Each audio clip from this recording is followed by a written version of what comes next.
Our other whistleblower honoree is Yesenia Guitron, one of the first Wells Fargo employees to call attention to the bank's sham credit account scandal. As a new Wells Fargo teller in 2008, she noticed that employees were being pressured to create accounts that customers had not authorized.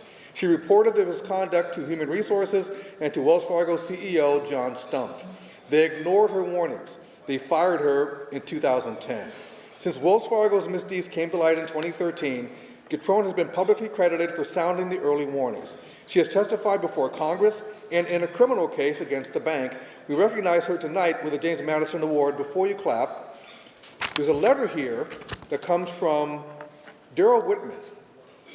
He says, 2 years ago, the Northern California Society of Professional Journalists generously gave me a James Madison Freedom of Information Award for my work exposing corruption in OSHA's Whistleblower Protection Program. I was unable to attend the award dinner in person that year, have not been able to return to the U.S. for the last 3 years. However, tonight I want to applaud the Society for making a similar award to Ms. Yesenia Guitron, who has tirelessly worked to expose consumer fraud and whistleblower abuse by Wells Fargo Bank. Yesenia Guitron.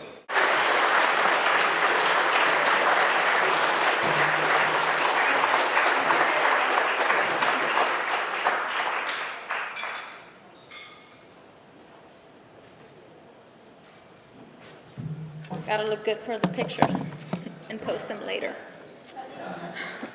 I want to do a little something different with everyone. So I'm really good with numbers and just numbers float around my head. But if everybody, or as many people as they can, get their cell phones and help me do something. So back in 2008, when I started working for Wells Fargo in St. Helena, a town of 5,000 people, where we have 14 different banks, Wells Fargo expected each banker to open 8 accounts. So there was 5 bankers for the St. Helena branch alone. So if you do 5 times 8 equals 40. So the branch in St. Helena needed to open 40 accounts a day. So now, if you divide for the population of St. Helena of 5,000 people, if you divide 5,000 divided by 40, that gives you 125 days. So in 125 days, every single person in St. Helena would have had an account.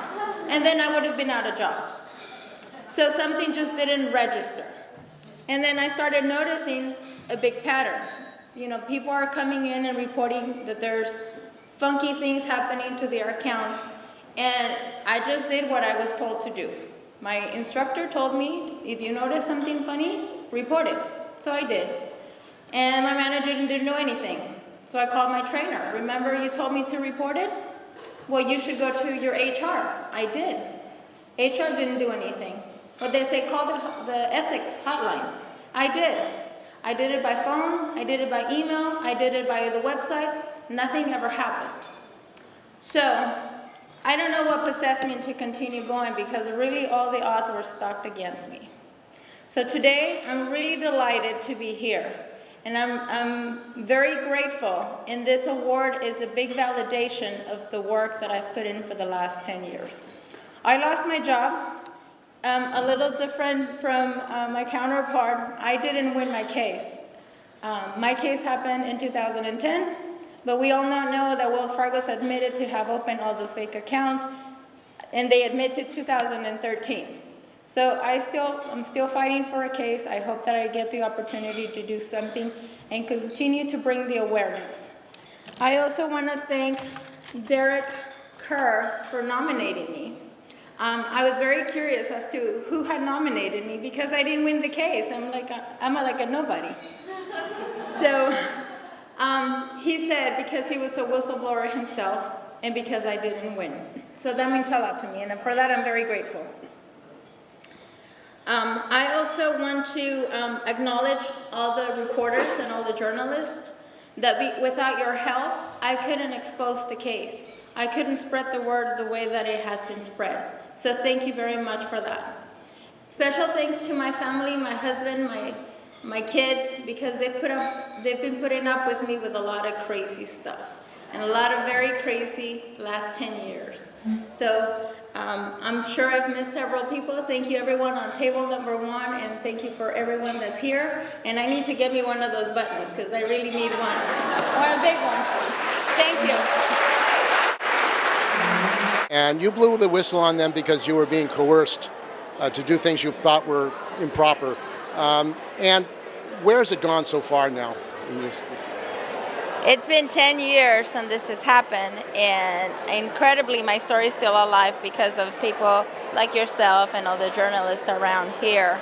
It has taken me in all kinds of directions, a crazy world out there. I never thought that my story in Little St. Helena would propel in such magnitude. So it's taking me all over the place. I'm really grateful to be here today, and if I had to do it again, I would do it all over again. And a lot of workers were afraid to speak up because they were afraid they were going to lose their job. Is this a problem in our society when workers are afraid to speak up when they even see something that's illegal and improper?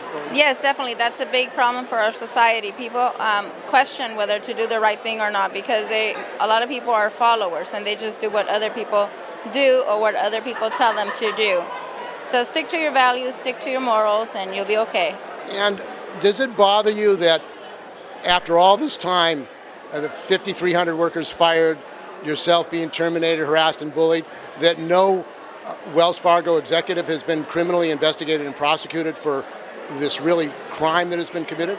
Yes, it bothers me a lot, and in fact, that'd be my wish, that all these people get persecuted, criminalized, and they get what they deserve.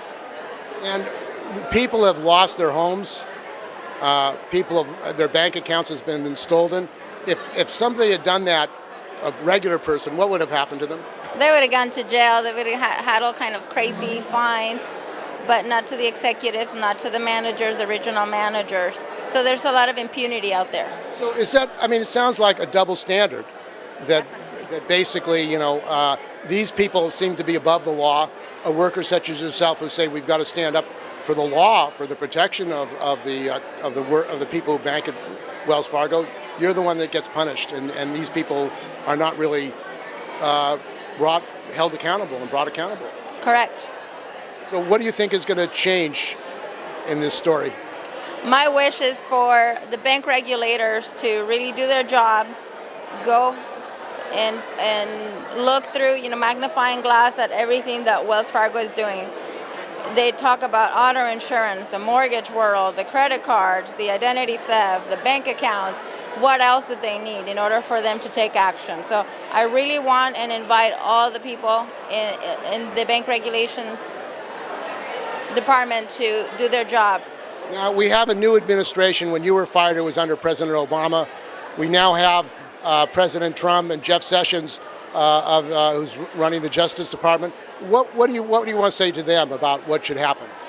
Unfortunately and sadly, I think the current administration's too busy handling other type of scandals, personal affairs, and things of that nature. Those should really be put aside, addressed, handled, so that we can focus on real issues. So your issue and what happened to the workers at Wells Fargo, what happened to the people who were basically stolen, had fraud committed against them, that should be handled by the U.S. government at this point. Definitely, yes.